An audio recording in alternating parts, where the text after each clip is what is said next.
प्यारे बच्चों, अस्सलाम वालेकुम। मैं आपके लिए एक न्यू बॉर्न का स्वेटर बना के लाई हूँ। देखिए, ये देखिए, ये क्रोशिया से बनाया मैंने। इसका हेयरबैंड भी बनाया है। इसका डिज़ाइन मैं आपको बता देती हूँ। ये देखिए, गले से शुरू किया था, ये सारा बनाते हुए ये फिर बाजू निकाल लिए और ये सारा नीचे जो है ये करते हुए आ रहे हैं। ये मैंने डोरी बना दी है, ये फ्लावर लगा दिए हैं। आपको मैं बताती हूँ कि इसको मैंने कैसे बनाया है। ये डिज़ाइन आपको मैं बता देती हूँ।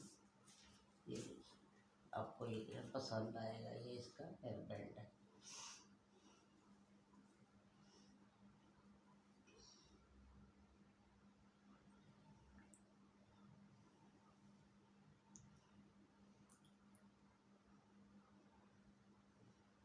इसके मैंने 28 ये बनाए थे और इसमें से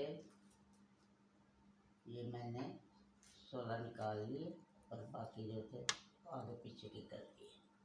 अब ये देखिए, शुरू में मैंने ये 2 चेन लिए, डबल क्रोशिया किया,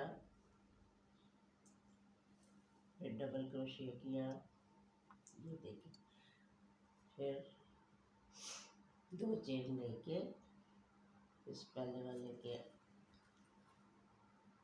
अंदर 1 बार, 2 बार, 3 बार लेके उनको तो मैंने ये क्रोशिया बनाया।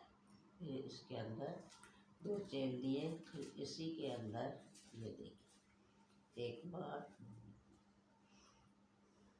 ये 2 बार,